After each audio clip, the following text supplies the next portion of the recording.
నన్ను Instagram, Facebook, Telegram లో follow అవ్వదలుచుకున్న వాళ్ళు క్రింది డిస్క్రిప్షన్ లో లింక్స్ ను ఉపయోగించి ఫాలో అవ్వగలరు. మీరు గనక నా ఛానల్ ని ఇంతవరకు సబ్స్క్రైబ్ చేసుకోకపోతే వెంటనే సబ్స్క్రైబ్ చేసుకోండి. బెల్ ఐకాన్ ని ప్రెస్ చేసి అందులోని ఆల్ ఆప్షన్ ఎంచుకోండి. నా ఫ్యూచర్ వీడియో నోటిఫికేషన్స్ మీరు అందుకుంటారు. మీరు గనక నా ఛానల్ సపోర్ట్ చేయాలనుకుంటే కింద డిస్క్రిప్షన్ లో లింక్స్ ఇచ్చాను, వాటిని ఉపయోగించి మీ సపోర్ట్ ని తెలియజేయండి. హాయ్ ఫ్రెండ్స్, ఎలా ఉన్నారు? అది మే 1, 2015 సంవత్సరం. అమెరికాలోని కొంతమంది సైంటిస్టుల బృందం ఆ రోజు ఒక అనౌన్స్మెంట్ చేసింది. అదేంటంటే రాబోయే నవంబర్లో, అంటే అదే సంవత్సరం రాబోయే నవంబర్లో అంతరిక్షంలో ఒక నక్షత్రం పేలబోతుంది అని, అది ఒక సూపర్ నోవాలా ఏర్పడబోతుంది అని. ఆ నక్షత్రం మన భూమికి కొన్ని వందల కాంతి సంవత్సరాల దూరంలో ఉంది. ఆ నక్షత్రం పేరు SP1149. దాన్ని ఒక స్పైరల్ గెలాక్సీకి చెందిన నక్షత్రంగా ప్రకటించారు. ఒక సూపర్ నోవా పేలబోతుంది అని సైంటిస్టులు ముందుగానే ఊహించి చెప్పడం చరిత్రలోనే అదే మొట్టమొదటిసారి. కానీ అది ఎలా సాధ్యం? ఆ నక్షత్రం మన సూర్యుని కంటే 8 రెట్లు పెద్దది. ఆ నక్షత్రంలోని ఇంధనం అయిపోవడం కారణంగా అది కోర్ భాగంలోకి కుచించుకుపోతుంది. అలా దానంతటదే కుచించుకుపోయాక అది ఒక మహా విస్ఫోటనానికి గురవుతుంది. ఆ సమయంలో ఆ సూపర్ నోవా తనున్న గెలాక్సీ అంత బ్రైట్ గా కనిపిస్తుంది. కొన్ని వారాల పాటు అది అలా బ్రైట్ గా కనిపించిన తర్వాత కొన్ని నెలల వరకు అది క్రమంగా ఫేడ్ అవుతూ వస్తుంది. అంటే దాని కాంతిని కోల్పోతూ వస్తుంది. ఇలాంటి నక్షత్రాల పేలుళ్లైన సూపర్నోవా ఫార్మేషన్స్ అంతరిక్షంలోని గెలాక్సీల్లో చాలా అరుదుగా సంభవిస్తాయి. అది ఎంతంటే 100 సంవత్సరాల సమయంలో కేవలం 2 సూపర్నోవాలు మాత్రమే మనం అంతరిక్షంలో గమనించగలుగుతాం. ఇలా సూపర్నోవాలు ఫామ్ అవబోతున్నాయి అన్న విషయం ఏ సైన్స్ వల్ల కూడా మనం ముందుగా కనిపెట్టలేం. మరి 2015లో ఆ సైంటిస్టుల బృందం ముందుగా ఎలా తెలుసుకుంది? అసలు వాళ్ళకి ఈ విషయాలన్నీ ఎలా తెలిసాయి? ఒకవేళ అది 4th డైమెన్షన్ ని సూచిస్తుందా?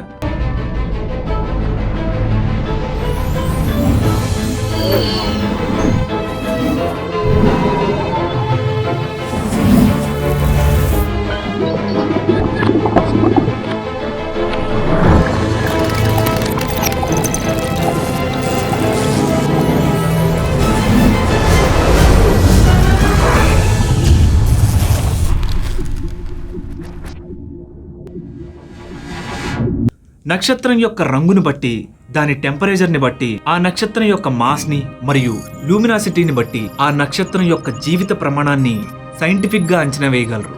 కానీ అది ఎప్పుడు పేలబోతుందో ముందుగా ఊహించలేరు. దీనిలో భాగంగా ఒక మ్యాసివ్ స్టార్ దాని తర్వాతి స్టేజ్ లో దానిలో ఇంధనాలు అయిపోవడంతో రెడ్ సూపర్ జెయింట్ గా మారుతుంది. దాని తర్వాత దాని పరిమాణం కుచించుకుపోయి టైప్ 2 సూపర్నోవాగా చిన్న ఎర్రటి గోళంగా మారుతుంది. తరువాత ఇది బద్దలై పెద్ద విస్ఫోటనం జరుగుతుంది. అది ఒక సూపర్ నోవాగా మారుతుంది. ఒక్కసారి రెడ్ జెయింట్ గా మారిన ఆ నక్షత్రం నెబ్యులాగా మారి ఒక చిన్న మరగుజ్జు ఆకారంలోని తెల్లని నక్షత్రంగా రూపాంతరం చెందవచ్చు. ఇది ఒక కైండ్ ఆఫ్ పాసిబిలిటీ. లేదా రెడ్ సూపర్ జెయింట్ గా మారి ఆ తరువాత ప్రకాశవంతమైన సూపర్ నోవాగా మారి దాని నుండి అది న్యూట్రాన్ స్టార్ గా గాని ఒక బ్లాక్ హోల్ గా గాని రూపాంతరం చెందుతుంది. అలా 2015 నవంబర్ నెలలో సూపర్ నోవా ఏర్పడబోతుంది అని అనౌన్స్ చేసిన సైంటిస్టుల బృందం హుటాహుటిన హబుల్ టెలిస్కోప్ డిపార్ట్మెంట్ ను తమ విజ్ఞప్తి మేరకు SP1149 గెలాక్సీని నవంబర్ నెలలో ఫోటోలు తీయవలసిందిగా కోరింది. వారి విజ్ఞప్తిని మన్నించి హబుల్ టెలిస్కోప్ బృందం వారు అదే సంవత్సరం అక్టోబర్ నుండి SP1149 గెలాక్సీని హబుల్ టెలిస్కోప్ తో ఫోటోలు తీయడం మొదలుపెట్టింది. అక్టోబర్ 30, 2015 తీసిన SP1149 గెలాక్సీ ఫోటోల్లో సూపర్నోవా కనిపించలేదు. నవంబర్ 14, 2015లో తీసిన ఫోటోస్ లో కూడా సూపర్నోవా కనిపించలేదు. దాంతో ఆ సైంటిస్టుల బృందం కాస్త నిరాశ చెందింది. కానీ ఆశ్చర్యకరంగా 2015 డిసెంబర్ 11న హబుల్ టెలిస్కోప్ తీసిన పిక్చర్స్ లో ఆ సైంటిస్టుల బృందానికి ఒక జాక్పాట్ తగిలింది. ఆ ఫోటోలో వారికి సూపర్నోవా కనిపించింది. వారు కొన్ని నెలల ముందు ఊహించి ప్రిడిక్ట్ చేసిన విధంగానే సూపర్నోవా కనిపించడం అందరినీ ఆశ్చర్యానికి గురిచేసింది. అసలు ఇది ఎలా సాధ్యమైంది? దీని వెనక ఉన్న అసలు రహస్యం ఏంటి? ఆ సైంటిస్టుల బృందం నిజానికి ఆ సూపర్నోవాను కొన్ని సంవత్సరాల ముందే చూశారు. ఇంకా నిజం చెప్పాలంటే ఆ సూపర్నోవా పేలుడిని సైంటిస్టులు 1 కాదు 2 కాదు మొత్తం 4 సార్లు చూశారు. అంటే జరిగిపోయిన సంఘటనే 4 సార్లు రిపీట్ అయింది. అసలు ఏం జరిగిందంటే, ఈ ప్రిడిక్షన్ చెప్పడానికి 1 సంవత్సరం ముందు నవంబర్ 11, 2014 సంవత్సరంలో హబుల్ టెలిస్కోప్ ఈ SP1149 గెలాక్సీని ఒక ఫోటో తీసింది. ఆ ఫోటోను ఈ సైంటిస్టుల బృందం పరిశీలించింది. ఆ ఫోటోలో ఈ SP1149 గెలాక్సీ యొక్క చుట్టుపక్కల ప్రాంతం మొత్తం 4 పెద్ద పెద్ద బ్రైట్ డాట్స్ కనిపించాయి. ఆ 4 ప్రకాశవంతమైన చుక్కలు నిజానికి ఒకే సూపర్నోవా యొక్క మల్టీ ఇమేజ్ అది. మనకు బాగా అర్థమయ్యే లాంగ్వేజ్ లో చెప్పుకోవాలంటే, ముక్కలైన అద్దం ముందు మనం నించున్నాం అనుకోండి, ఆ అద్దం ముక్కల్లో మన ముఖం ఎన్నో కాపీలుగా కనిపించినట్లే ఒకే సూపర్నోవా ఒకేసారి 4 స్థానాల్లో కనిపించింది. దీనికి కారణం ఆ సూపర్నోవాకు మన భూమికి మధ్యలో ఉన్న ఏదో ఒక వస్తువు. ఆ వస్తువు ఒక లెన్స్ లా పనిచేస్తుంది. కాకపోతే ఆ వస్తువు గ్లాస్తో తయారు చేయబడ్డది కాదు. ఇది భారీ స్థాయిలో ఉన్న ఆర్డినరీ మ్యాటర్ మరియు డార్క్ మ్యాటర్తో కలిసి ఏర్పడిన గ్రావిటేషనల్ లెన్స్. మనం ఒక సాధారణ భూతద్దంలో చూసినప్పుడు మన ఎదురుగా ఉన్న దృశ్యం ఆ లెన్స్ గుండా ప్రయాణించి మనకు ఎదురుగా ఉన్న వస్తువు కాస్త పెద్దదిగా మ్యాగ్నిఫై అయి కనిపించినట్లు మరియు ఆ భూతద్దం ఎడ్జెస్ లో కాస్త వంపుకు లోనైనట్లు మనం ఫీల్ అవ్వచ్చు. మరియు ఆ భూతద్దం యొక్క ఎడ్జెల్లో ఇమేజ్ కాస్త డిస్టార్ట్ అయినట్టు మనం గమనించవచ్చు. ఇదే విధంగా అంతరిక్షంలోని ఈ గ్రావిటేషనల్ లెన్సింగ్ వల్ల మనం చూస్తున్న ఈ SP1149 గెలాక్సీ యొక్క బ్రైట్నెస్ ఎక్కువైనట్లు, దాని కాంతి తరంగాలు చిక్కగాను మనకు కనిపించాయి. ఆ గ్రావిటేషనల్ లెన్స్ అనేక వంపులు తిరిగి ఎత్తు పల్లాలతో ఉండడం వల్ల దీని వెనుక ఉన్న సూపర్నోవా 4 దృశ్యాలుగా మనం చూసాం. ఈ గ్రావిటేషనల్ లెన్సింగ్ లో మనకు 3 రకాలైన బేసిక్ కాంపోనెంట్స్ ఉంటాయి. 1 మనం చూసే సోర్స్ గెలాక్సీ యొక్క దృశ్యం, 2 గ్రావిటేషనల్ లెన్స్ మరియు 3 మన హబుల్ టెలిస్కోప్.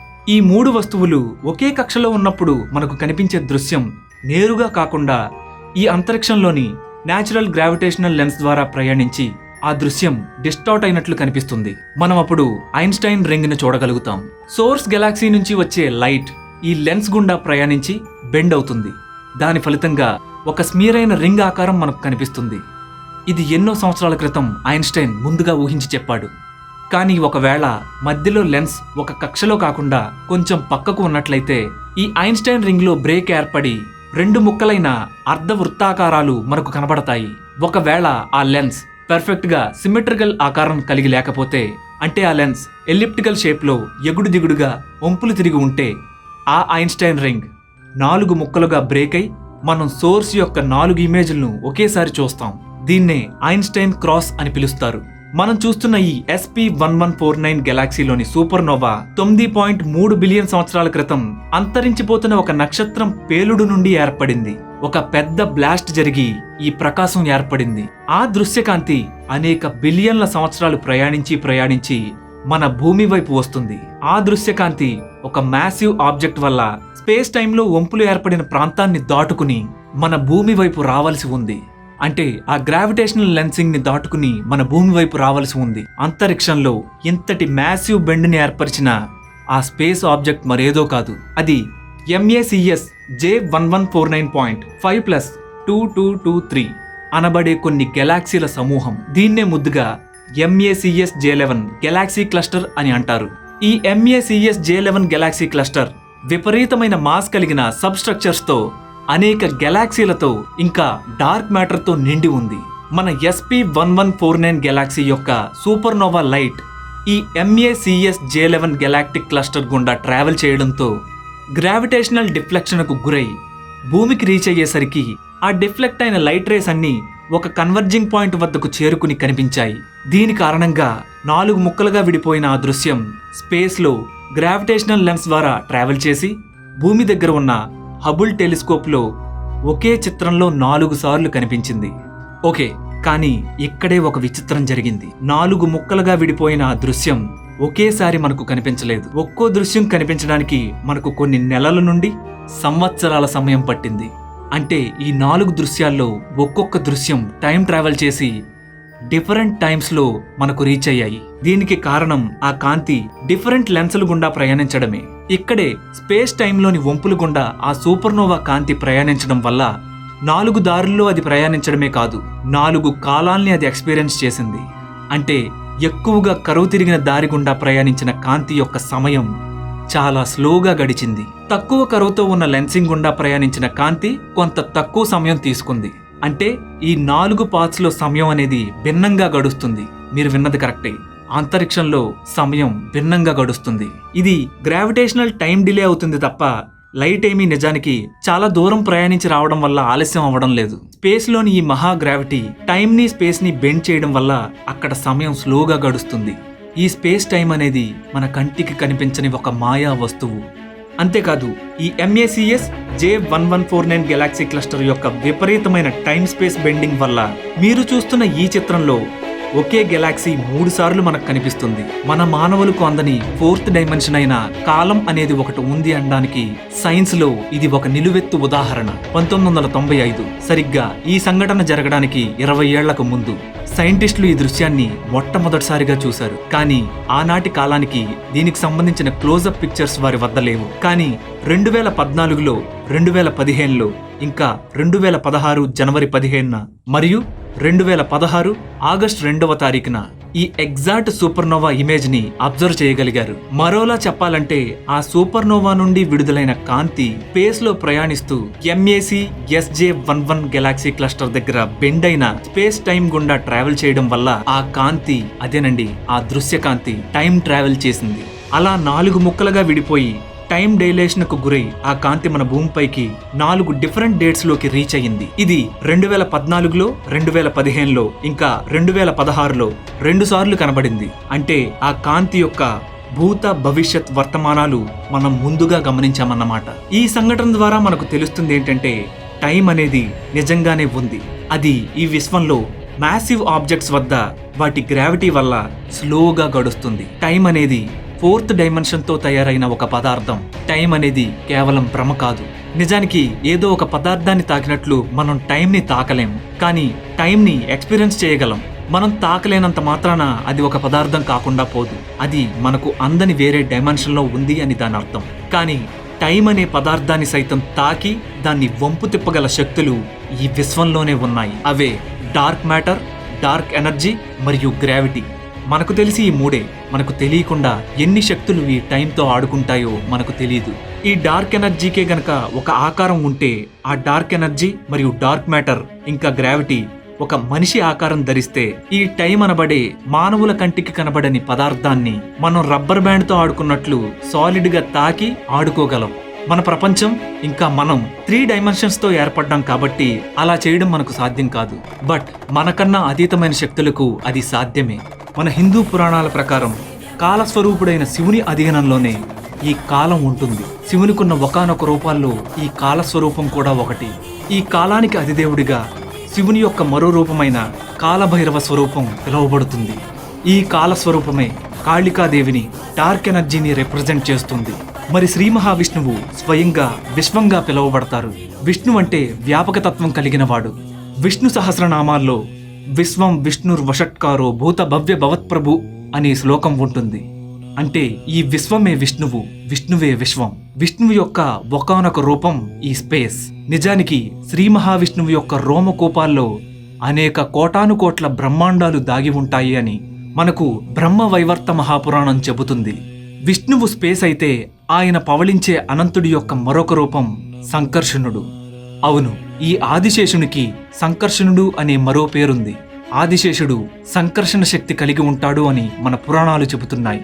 చుట్టలు చుట్టుకుని రకరకాల వేవ్ ఫార్మాట్లో అమరి ఉన్న ఆదిశేషుడిపై శ్రీ మహావిష్ణువు పవళిస్తాడు. సంకర్షణ శక్తి అంటే గ్రావిటేషనల్ ఫోర్స్. ఈ అనంతమైన విశ్వస్వరూపుడైన విష్ణువు గ్రావిటీ అనబడే అల్లుకుపోయి ఉన్న అనంత సర్పంపై విస్తరించి ఉన్నాడు అని మనకు ఋషులు చెబుతున్నారు. ఇంకా శివాయ విష్ణు రూపాయ విష్ణు రూపాయ శివయే అన్న శ్లోకం ప్రకారం శివుడు సాక్షాత్తు విష్ణు స్వరూపం, విష్ణువు శివస్వరూపం. అంటే స్పేస్ స్వరూపుడైన విష్ణువు, కాలస్వరూపుడైన శివుడు ఒక్కటే. ఈ టైం స్పేస్ అనేవి విడదీయరానివి, విడదీయలేనివి. భగవంతుణ్ణి అనేక విధాలుగా అనేక స్వరూపాల్లో మనం చూస్తూ ఉంటాం, భక్తి చేస్తున్నాం, ఆరాధిస్తున్నాం. నిజానికి భగవంతుని యొక్క అల్టిమేట్ శక్తిలో ఏ తేడా లేదు. అది నిజానికి విభిన్న రూపాల్లో వ్యక్తమవుతూ ఉంటుంది. చూసే మన దృష్టిలో మాత్రమే తేడా ఉంటుంది. ఈ శక్తుల్లో ఏ ఒక్కటి లేకపోయినా ఈ సృష్టి లేదు. ఈ అన్నింటికీ మూలమైన ప్రైమోడియల్ ఎనర్జీ అంటే ఆది పరాశక్తి.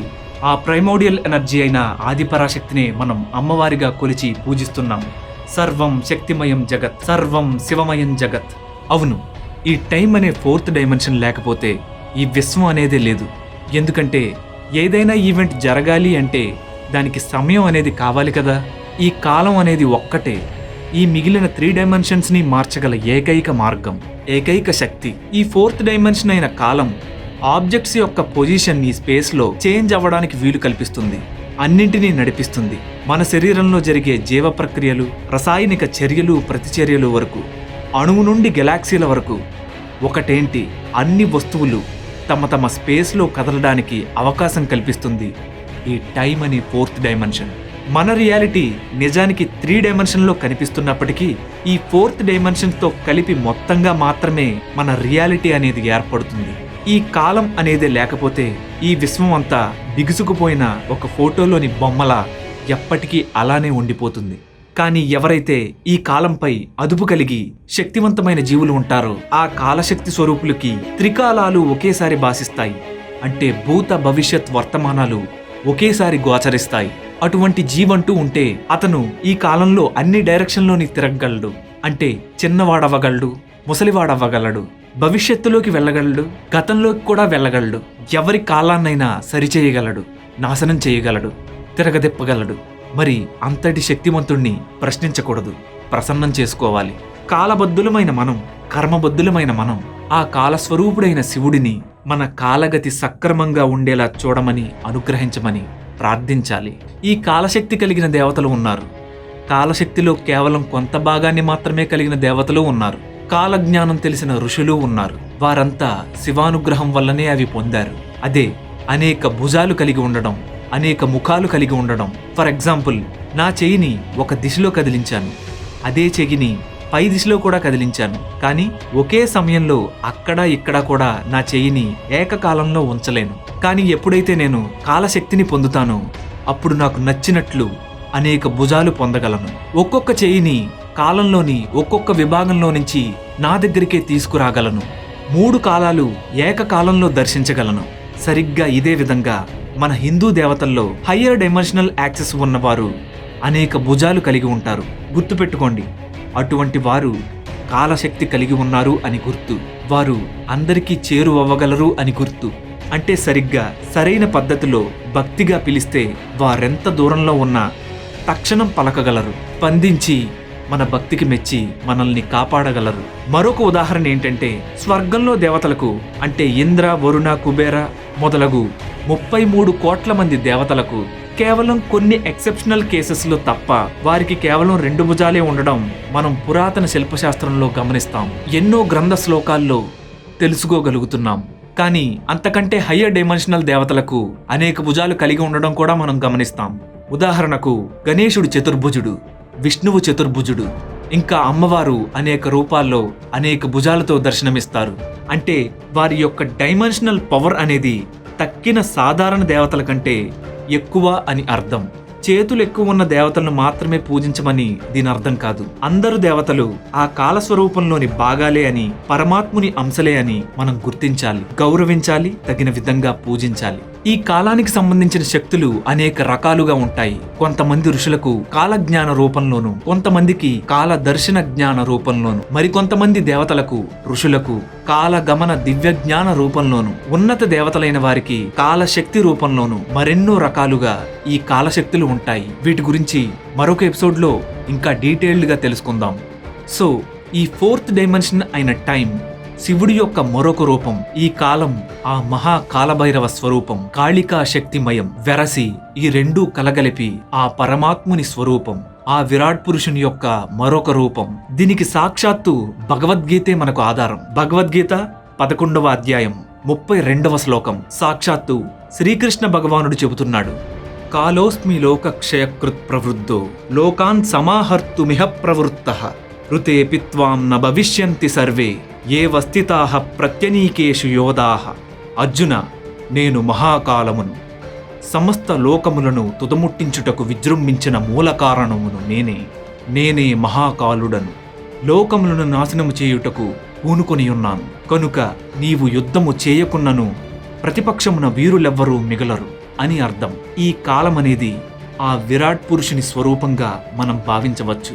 దానికి భగవద్గీతే ప్రమాణం. మరింత లోతైన విశ్లేషణలు నా నెక్స్ట్ ఎపిసోడ్ లో చూద్దాం. దైవ శక్తుల యొక్క రహస్యాలు మరెన్నో తెలుసుకునే ప్రయత్నం చేద్దాం. ఫ్రెండ్స్, మీకు గనక ఈ వీడియో నచ్చినట్లయితే కింద ఉన్న సబ్స్క్రైబ్ బటన్ క్లిక్ చేసి ఆ తర్వాత వచ్చే బెల్ ఐకాన్ క్లిక్ చేయండి. అందులో ఆల్ ఆప్షన్ ఎంచుకోండి. నా నెక్స్ట్ వీడియో నోటిఫికేషన్స్ మీరు మిస్ అవ్వకుండా ఉంటారు. ఫ్రెండ్స్, అంతవరకు సెలవు.